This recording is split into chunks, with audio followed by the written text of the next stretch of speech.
Sa silangang bahagi ng malaking pulo ng Luzon, matayog na nakatindig ang Sierra Madre, ang pinakamahaba at pinakamahalagang hanay ng kabundukan sa Pilipinas. Kilala ito bilang ang inang hanay ng kabundukan o Mother Mountain Range. Mula sa hiyolohiya at meteorolohiya, ang Sierra Madre ay isang natural lamang na gawa ng kalikasan.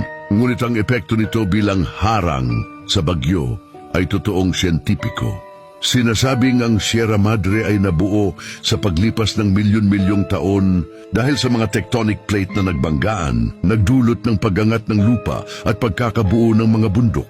At ito ay isang tipikal na hanay ng bundok na resulta ng prosesong ito.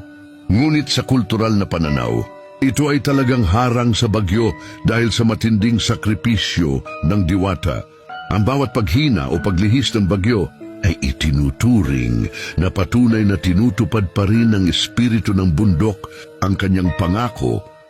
Sinasabing may isang matapang na mandirigmang higante na nagngangalang Lusong at ang kanyang maganda at mapagmahal na asawa si Sierra. Meron silang kambal na anak sina Iloco at Tagalo. Sila ay namumuhay ng mapayapa, umaasa sa dagat at gubat para sa kanilang ikinabubuhay.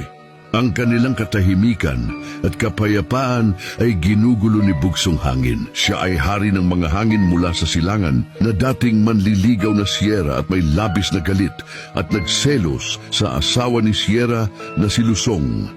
Sa tindi ng puot at galit, inatake ni Bugsong Hangin ang pamilya at naganap ang isang matinding labanan, ngunit natalo at namatay si Lusong.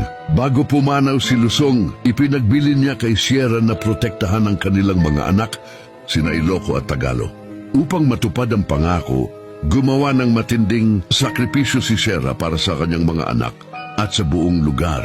Humiga si Sierra sa baybayin, nakatalikod sa karagatang Pasipiko kung saan nagmumula ang galit ni Bugsong Hangin. Ang kanyang kapangyarihan ay ang siyang paraan upang humaba at ang malaking katawan ay naging matibay na hanay ng kabundukan. Ang kabundukan na ito ay tinawag na Sierra Madre na nagmula sa pangalan ni Sierra at ito ang nagsisilbing walang hanggang proteksyon ng Luzon laban sa malalakas na bagyo na siyang sumasalamin sa galit at pag-atake ni Bugsong Hangin.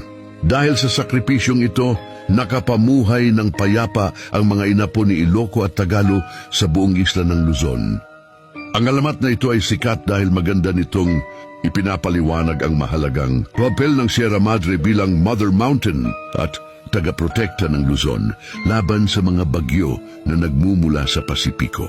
Pinaniniwalaan din na dahil sa hiwaga ng bundok ay naging tahanan ito na mga anito, espiritu ng ninuno at iba pang diwata na nangangalaga sa gubat at kaya dapat itong respetuhin at ingatan. Kung anuman ang pinagmulan ng kwento at ibang teorya, ang mahalaga ay ang malaking tulong ng bundok ng Sierra Madre na nagpatutuo sa mga naninirahan at nasasakop ng kanyang proteksyon na siya pinagmulan ng paniniwala ng kulturang Pilipino. Gusto mo ba ang mga ganitong kwento? Halika at magsubaybay para sa kwentong hiwaga, alamat at kababalaghan.